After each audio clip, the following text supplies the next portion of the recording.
Agastya house ଘରର ମରାମତି ହେବା ପାଇଁକା ପୂଜା ହେଇଥାଏ। ଏଟାକୁ ଦୁର୍ଗା ଧରିଥାନ୍ତି। ଆଉ ରାମଙ୍କ ବାବା କହିବେ କି ଦୁର୍ଗା ସେ ଶୁଭ ଇଟାକୁ ରଖିଦିଅ, କାମ ଆରମ୍ଭ ହେବ। ତାପରେ ଚିକି ହଁ ମାରେ। ପୁଣି ଚିକି ସେ ଇଟାକୁ ରଖି ପୂଜା କରି ନିଜେ ପ୍ରଣାମ କରନ୍ତି। ଆଉ ପ୍ରଣାମ କରି କହନ୍ତି କି ଏ ରୁହିର କବ୍ଜାରୁ ମୋତେ ମୋ ପରିବାରକୁ ବଞ୍ଚେଇବାକୁ ମୋତେ ଶକ୍ତି ଦିଅ ମମି। ମୁଁ ଯେମିତି ମୋ ପରିବାରକୁ ରକ୍ଷା କରିପାରିବି। ଆଉ ଏପଟେ ରାମ ଦେଖନ୍ତି କି ମାଧବୀ ଆଉ ରୁହି ତାଙ୍କ ପ୍ଲାନ୍ ଆରମ୍ଭ କରିବାକୁ ଯାଆନ୍ତି। ରାମ ତାଙ୍କୁ ଦେଖିଦିଅନ୍ତି। ଚିକି ପୂଜା କରି ଉଠନ୍ତି। ଆଉ ଏପଟେ ରାମ ଚିକି କହିବେ କି ଚିନ୍ତା କରିବାର କିଛି ନାହିଁ, କାହିଁକି ନା ବହୁତ ଜଲ୍ଦି ଏ ଡ୍ରାମା ସବୁ ଶେଷ ହେବ।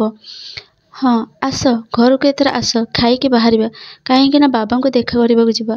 ଆଉ ହଁ ମୁଁ ନା କଥା ହେଇକି ଜାଣିବାକୁ ଚେଷ୍ଟା କରୁଛି ଯେ ଜେଜେମା ଆଉ ଅନୁଜ ଅଙ୍କଲ ଏବେ କେଉଁ ହସ୍ପିଟାଲରେ ଅଛନ୍ତି। ମୁଁ କଲ୍ କରି ତାଙ୍କଠୁ ବୁଝୁଛି। ଆଉ ରାମ କହି ସେଠୁ ଚାଲିଯାଆନ୍ତି। ଆଉ ଏପଟେ ଚିକି ଏପଟେ ଫୋନରେ କଥା ହୁଅନ୍ତି କି କହନ୍ତି କି ହଁ ଠିକ୍ ଅଛି, ତାହେଲେ ମୁଁ ଆଉ ଟିକେ ପରେ ବାହାରୁଛି। ବାସ୍ ପଛପଟୁ ରୁହି ଆଉ ମାଧବୀ ଚିକିର ମୁହଁକୁ ପୁରା କପଡ଼ାରେ ବାନ୍ଧି ତାକୁ ସେଠୁ ନେଇଯାଆନ୍ତି।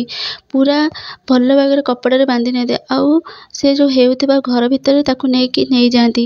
ଆଉ ପୁରା ହାତ ଗୋଡ଼ ବାନ୍ଧି ଚିକିକୁ ସେଠି ସେ ଘର ଭିତରେ ପକେଇ ଦିଅନ୍ତି। ଆଉ ଏପଟେ ମିସ୍ତ୍ରୀକୁ ଟଙ୍କା ଦେଇ ମାଧବୀ କହନ୍ତି କି ଶୁଣ, ଜଲ୍ଦି କାମ ସାର ଆଉ ଏଠୁ ଜଲ୍ଦି ତମେ ଯାଅ। ଆଉ ହଁ ତମ 2 ଜଣଙ୍କୁ ଯେତିକି ଟଙ୍କା ଦିଆହେଇଛି ନା, ଗୋଟେ ମାସକର ମଜୁରୀ ବସିକି ଖାଇଲେ ବି ସରିବନି। ଆଉ ହଁ ତମେ 2 ଜଣ ଯାକ ଜଲ୍ଦି କାମ ସାର ଆଉ ଏଠୁ ଯାଅ। ମାଧବୀ ମିସ୍ତ୍ରୀକୁ କହନ୍ତି। ଏପଟେ ମିସ୍ତ୍ରୀ ତାଙ୍କ ଟଙ୍କା ପାଇଁ ତାଙ୍କ କାମ ଆରମ୍ଭ କରିଦିଅନ୍ତି। ଚିକିକୁ ପୁରା କବର ଦେଇଦିଅନ୍ତି। ଆଉ କାମ ହେବା ଦେଖି ରୁହି ଆଉ ମାଧବୀ ସେ ଜାଗା ଛାଡ଼ି ସେଠୁ ଚାଲିଯାଆନ୍ତି।